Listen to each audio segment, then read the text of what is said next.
America ಮತ್ತು Israel ನಡುವಿನ ಕದನ ವಿರಾಮ ಮತ್ತೆ ಹಳಿ ತಪ್ಪದಂಗೆ ಕಾಣಿಸ್ತಾ ಇದೆ. ಉಭಯ ದೇಶಗಳ ದಾಳಿಯಿಂದ ಶಾಂತಿ ಅನ್ನೋದು ಮರೀಚಿಕೆ.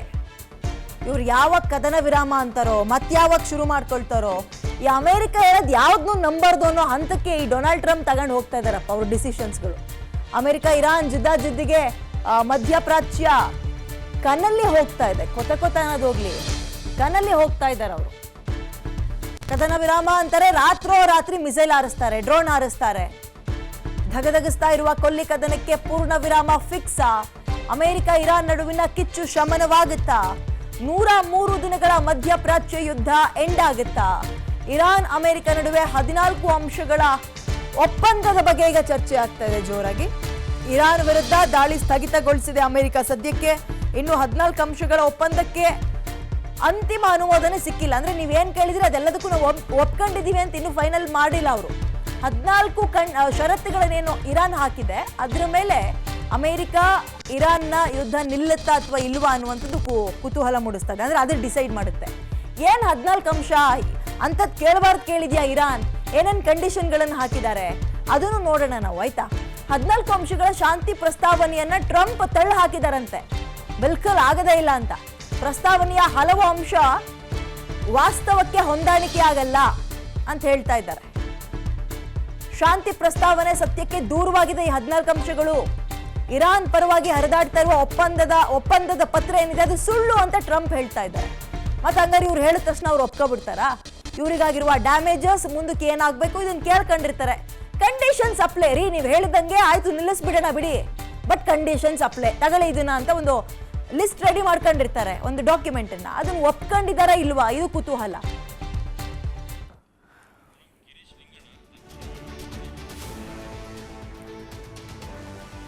ಓಕೆ, ರಕ್ಷಣಾ ವಿಶ್ಲೇಷಕರು ಗಿರೀಶ್ ಲಿಂಗಣ್ಣ ನಮ್ಮ ಜೊತೆ ಲೈವಿಗೆ ಜಾಯ್ನ್ ಆಗ್ತಾ ಇದ್ದಾರೆ. ಈ ಯುದ್ಧದ ಭವಿಷ್ಯದ ಬಗ್ಗೆ ನಾವು ಚರ್ಚೆಯನ್ನ ಮಾಡ್ತಾ ಹೋಗೋಣ.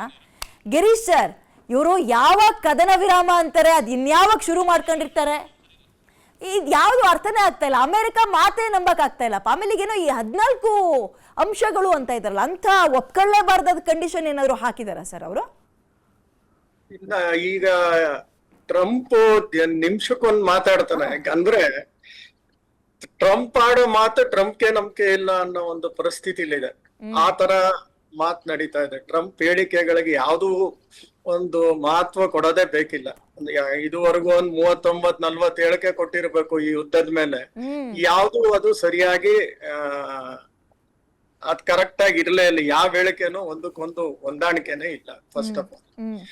ಎರಡನೇದು, ಈಗ ಇರಾನ್ ಕೇಳ್ತಾ ಇರೋವಂಥದ್ದು ಏನಂದ್ರೆ, ನಾವು ಎನ್ರಿಚ್ ಮಾಡಿರುವ ನ್ಯೂಕ್ಲಿಯರ್ ಮೆಟೀರಿಯಲ್ ಅಂದ್ರೆ 410 kg ಏನ್ ಎನ್ರಿಚ್ ಮಾಡಿ ಇಟ್ಕೊಂಡಿದೀವಿ, 60% ಏನೋ ಮಾಡಿ ಇಟ್ಕೊಂಡಿದೀವಿ, ಅದನ್ನ ನಾವು ವಾಪಸ್ ಕೊಡಲ್ಲ, ಅದು ನಮ್ಮ ಹತ್ರನೇ ಉಳ್ಕೊಳ್ಳುತ್ತೆ ಅಂತ ಒಂದ್ ಹೇಳ್ತಾರೆ.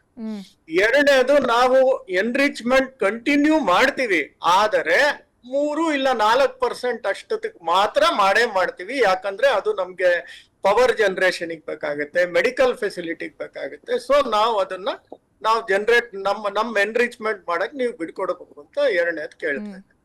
ಮೂರನೇದು ಏನ್ ಹೇಳ್ತಾ ಇದೆ, ನೀವು ನಮ್ಮ ಬ್ರಿಡ್ಜ್ಗಳು, ಇನ್ಫ್ರಾಸ್ಟ್ರಕ್ಚರ್, ಹಾಸ್ಪಿಟ್ಲು, ಸ್ಕೂಲು ಎಲ್ಲ ನಾಶ ಮಾಡಿದೀರಾ. ಅದಕ್ಕೆ ಹತ್ತತ್ರ $300 ಬಿಲಿಯನ್ ಅಷ್ಟು ನೀವೆಲ್ಲ ಸೇರಿ ಕಟ್ಕೊಡ್ಬೇಕು ನಮ್ಗೆ, ಈ ನ್ಯಾಟೋ ದೇಶಗಳೆಲ್ಲ ಸೇರಿ. ಅಂದ್ರೆ ಹತ್ತತ್ರ 28 ಲಕ್ಷ ಕೋಟಿ ಕಟ್ಬೇಕು ನೀವು. ನೆಕ್ಸ್ಟ್, ಸ್ಟ್ರೈಟ್ ಆಫ್ ಹಾರ್ಮೋಸ್ ನ ನೀವು ನಮ್ಗೆ ಓಡಾಡಕ್ಕೆ ಅಂದ್ರೆ ನಾವು ಸುಂಕ ಕಲೆಕ್ಟ್ ಮಾಡಕ್ಕೆ ಬಿಡ್ಬೇಕು ನೀವು. ಅಂದ್ರೆ ಈ ಶಿಪ್ ಏನ್ ಪಾಸ್ ಆಗುತ್ತೋ ಅದ್ರ ಸುಂಕ ಕಲೆಕ್ಟ್ ಮಾಡಕ್ಕೆ ನೀವು ಬಿಡ್ಬೇಕು. ಮತ್ತೊಂದ್ ಏನ್ ಹೇಳ್ತಾರೆ ಅಂದ್ರೆ, ನೀವು ಗಲ್ಫ್ ನೆಲೆ ಮೇಲೆ ಯಾವುದೇ ವಿಧವಾದ ಅಮೆರಿಕನ್ ಸೈನ್ಯ ಇಲ್ಲಿರಬಾರ್ದು. ಅಂದ್ರೆ ಹತ್ತತ್ರ 12 ಜಾಗಗಳಲ್ಲಿ ಈ ಅಮೆರಿಕ ನೆಲೆಸಿದೆ ಅವ್ರ ಸೈನ್ಯ. ಹತ್ತತ್ರ 50,000 ಜನ ಇದಾರೆ. ಎಲ್ಲಾರು ಖಾಲಿ ಮಾಡ್ಕೊಂಡು ಹೋಗ್ಬೇಕು ಗಲ್ಫ್ ದೇಶದಿಂದ ಅಂತಾರೆ. ಅದು ಒಪ್ಕೊಳ್ಳಲ್ಲ ಅಮೆರಿಕಾದವ್ರು. ಅದನ್ನ ಖಾಲಿ ಮಾಡ್ಕೊಂಡು ಹೋದ್ರೆ ಅವ್ರಿಗೆ ಏನು ಇದಿತ್ತು, ಒಂದು ಹಿಡಿತಾ ಇತ್ತು ಆ ಗಲ್ಫ್ ನೇಷನ್ಸ್ ಮೇಲೆ, ಅದನ್ನೇ ಕಳ್ಕೊಂಡ್ಬಿಡ್ತಾರೆ. ಸೊ ಅದು ಆಗದೆ ಇರೋಂತ ಕೆಲ್ಸ. ಸೊ ಅದನ್ನ ಬಹಳ ಪಟ್ಟುವಾಗಿ ಇಟ್ಕೊಂಡಿದ್ದಾರೆ ಇರಾನ್ ಅವರು. ಆಮೇಲೆ ನೆಕ್ಸ್ಟ್ ಲೆಬನಾನ್ ಮೇಲೆ ಯುದ್ಧ ನಿಲ್ಲಿಸ್ಬೇಕು. ಅಂದ್ರೆ ಇಸ್ರೇಲ್ ಅವ್ರು ಮಾಡ್ತಿರುವಂತ ಯುದ್ಧನ ನಿಲ್ಲಿಸ್ಬೇಕು. ಅದು ಎಲ್ಲೋ ನಿಲ್ಲಿಸ್ತಾರೆ ಅಂತ ನನಗೆ ಅನ್ಸುತ್ತೆ ಸದ್ಯಕ್ಕೆ. ಈಗ ಸದ್ಯಕ್ಕೆ ಈಗ ಒಂದು 60 ದಿವಸಗಳ ಕಾಲ ಮಟ್ಟಕ್ಕೆ ಏನಾದ್ರೂ ನಿಲ್ಸ್ಬಹುದು ಈ ಒಂದು ಲೆಬನಾನ್ ಮೇಲೆ ನಡೀತಾ ಇರುವಂತ. ಯಾಕಂದ್ರೆ ಇಸ್ರೇಲ್ ಮಾತ್ ಎಲ್ಲಾನು ಟ್ರಂಪ್ ಕೇಳ್ತಾ ಇದಾರೆ ಅನ್ನೋ ಪರಿಸ್ಥಿತಿಲಿ ಈಗಿಲ್ಲ. ಯಾಕಂದ್ರೆ ಇಸ್ರೇಲ್ನು ಬೈಯೋ ಪರಿಸ್ಥಿತಿ ಬಂದ್ಬಿಟ್ಟಿದಾನೆ ಟ್ರಂಪ್. ಸೊ ಅದೊಂದು ಕಮ್ಮಿ ಮಾಡಬಹುದು. ಎರಡನೇದ್ ನನಗೆ ಏನ್ ಅನ್ಸುತ್ತೆ ಅಂದ್ರೆ ಈ ಸ್ಟ್ರೈಟ್ ಆಫ್ ಹಾರ್ಮೋಸ್ ನ ಓಪನ್ ಮಾಡಕ್ ಬಿಡ್ಬೋದು. ಯಾಕೆ ಅಂದ್ರೆ ನಷ್ಟ ಎಲ್ಲಾರ್ಗೂ ಆಗ್ತಾ ಇದೆ. ಈ ಕಡೆ ಇರಾನ್ಗೂ ಅತಿ ದೊಡ್ಡ ನಷ್ಟ, ಈ ಕಡೆ ದೇಶಕ್ಕೂ ಇಡೀ ವಿಶ್ವಕ್ಕೂ ಅತಿ ದೊಡ್ಡ ನಷ್ಟ, ಅಮೆರಿಕಲ್ಲೂ ದೊಡ್ಡ ನಷ್ಟ.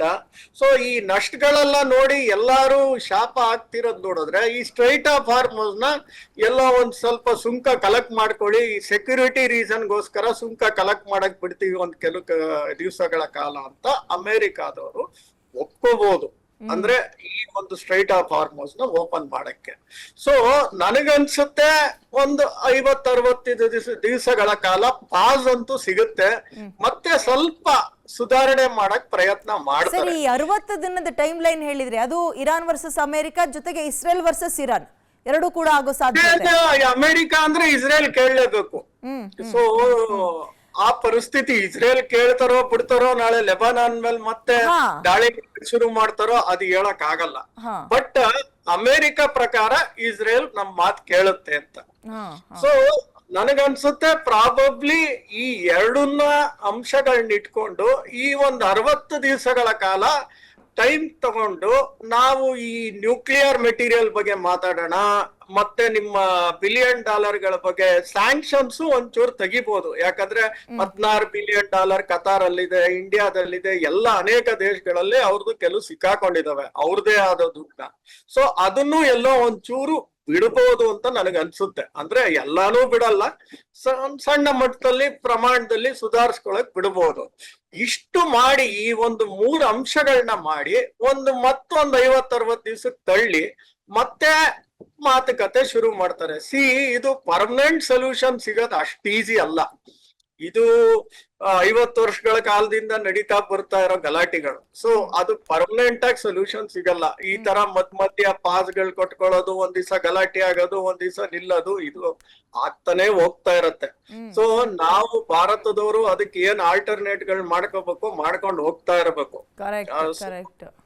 ಸೊ ಈಗ ಸಿಕ್ಕಿದ್ರು ನಿಮ್ಗೊಂದ್ 50-60 ದಿವಸ ಸಿಗಬಹುದು ನನಗನ್ಸ್ತದೆ. ಯಾಕಂದ್ರೆ ಯಾರ್ದು ಪರಿಸ್ಥಿತಿ ಚೆನ್ನಾಗಿಲ್ಲ. ಅಮೆರಿಕ ಒತ್ತಡನು ಜಾಸ್ತಿ ಇದೆ, ಇರಾನ್ ಮೇಲೂ ಒತ್ತಡ ಜಾಸ್ತಿ ಇದೆ, ವಿಶ್ವದ ಮೇಲೆ ಒತ್ತಡ ಜಾಸ್ತಿ ಇದೆ, ಇಸ್ರೇಲ್ಗೂ ಒತ್ತಡ ಜಾಸ್ತಿ ಇದೆ. ಯಾಕಂದ್ರೆ ಅಕ್ಟೋಬರ್ 27 ಎಲೆಕ್ಷನ್ ಅಲ್ಲೂ ಆಗ್ಬೇಕು. ನೆಟನ್ಯಾಹು ಅವರ ಪರಿಸ್ಥಿತಿ ತಿರ್ಗಾ ವಾಪಸ್ ಬರ್ತಾರೋ ಬರಲ್ವೋ ಅದು ಬೇರೆ ಪ್ರಶ್ನೆ.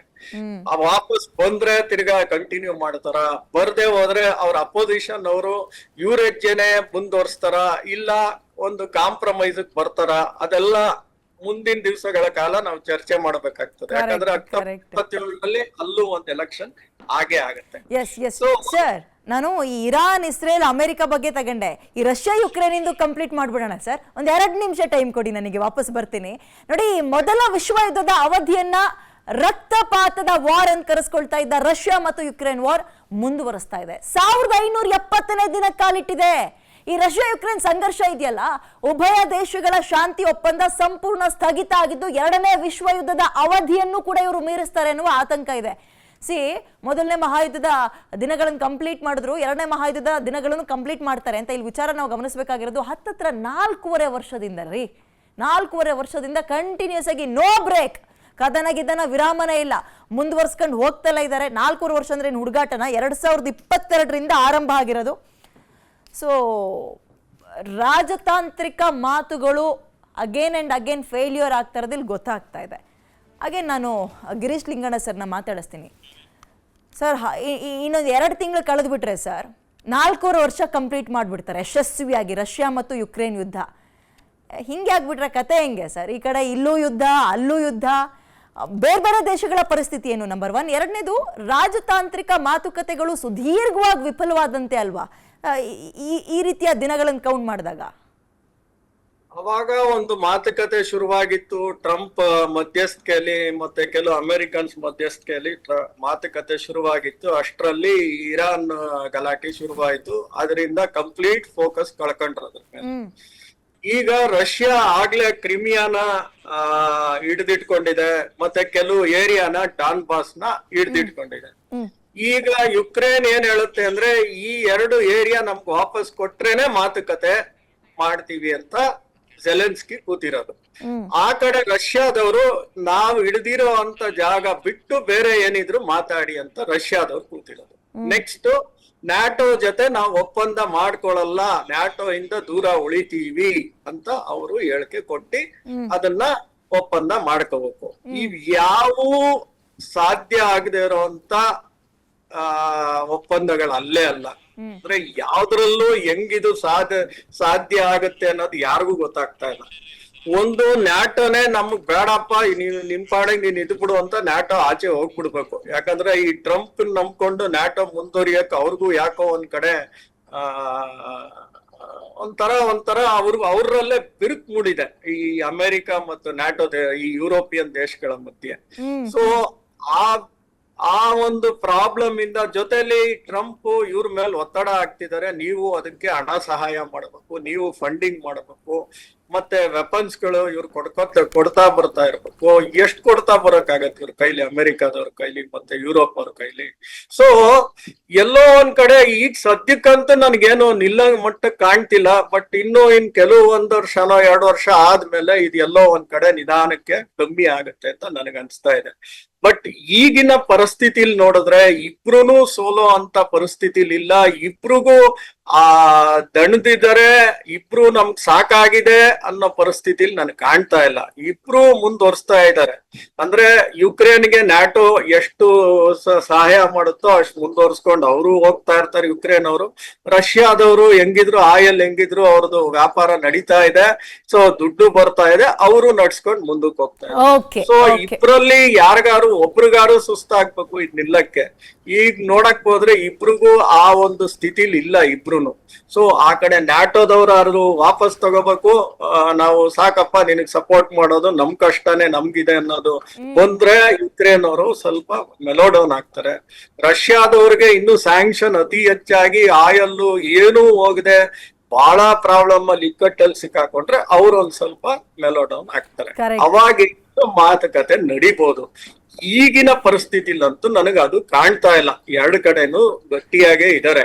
ಸೊ ನನಗನ್ಸುತ್ತೆ ಇನ್ನು 1 ವರ್ಷಗಳ ಕಾಲ ಆದ್ಮೇಲೆ ಏನಾದ್ರು ಇಳಿತರ ನೋಡ್ಬೇಕಾಗ್ತದೆ. ಸೊ ಈಗ ಫಸ್ಟ್ ನಾವು ಇರಾನು ಮತ್ತೆ ಈ ಅಮೆರಿಕಾದು ಸುಧಾರಿಸ್ಕೊಂಡ್ಬಿಟ್ರೆ ನಮ್ಗೆ ನಮ್ ಭಾರತದ ಎಕನಾಮಿ ಮೇಲೆ, ನಮ್ಮ ಮಧ್ಯಮ ವರ್ಗದ ಮೇಲೆ ಬೀಳ್ತಾ ಇರೋ ಗ್ಯಾಸಿನ ಒತ್ತಡ, ಪೆಟ್ರೋಲಿನ ಒತ್ತಡ, ಫರ್ಟಿಲೈಸರ್ಸ್ ನ ಒತ್ತಡ ಇವೆಲ್ಲ ನಮ್ಗೆ ಕಮ್ಮಿ ಆಗಿ ನಮ್ಗೆ ಮಾಮೂಲಿ ಜೀವನ ನಡ್ಸಕ್ ಆದ್ರೆ ಸಾಕಾಗ್ಬಿಟ್ಟಿದೆ. ಈ ರಷ್ಯಾ ಇಂದ ನಮ್ಗೆ ಅಷ್ಟು ಒತ್ತಡ ಬೀಳದೆ ಹೋದ್ರು ಈ 1 ವಾರ ಅಂತೂ ಇಸ್ಲಾಮಾಬಾದ್ ಟಾಕ್ಸ್ ಅಂತ ಕರಿತಿರೋ ಯಾವ ಟಾಕ್ಸ್ ಅಂತಾರೋ ಕರ್ಕೊಳ್ಳಿ ಅವರು. ಸೊ ಬಟ್ ನಮ್ಗೆ ಇದು ನಿಂತ್ರೆ ನಮ್ಮ ಪರಿಸ್ಥಿತಿ ಸ್ವಲ್ಪ ಸುಧಾರಿಸ್ಕೊಳ್ಳುತ್ತೆ. Correct sir. And thank you so much. ಇಷ್ಟೊತ್ತು ನಿಮ್ಮ ಸಮಯವನ್ನ ಕೊಟ್ಟು ಇದ್ರ ಬಗ್ಗೆ ಬಹಳ ಅದ್ಭುತವಾಗಿ ವಿಶ್ಲೇಷಣೆಯನ್ನ ಕೊಟ್ಟಿದ್ದಕ್ಕೆ ಗಿರೀಶ್.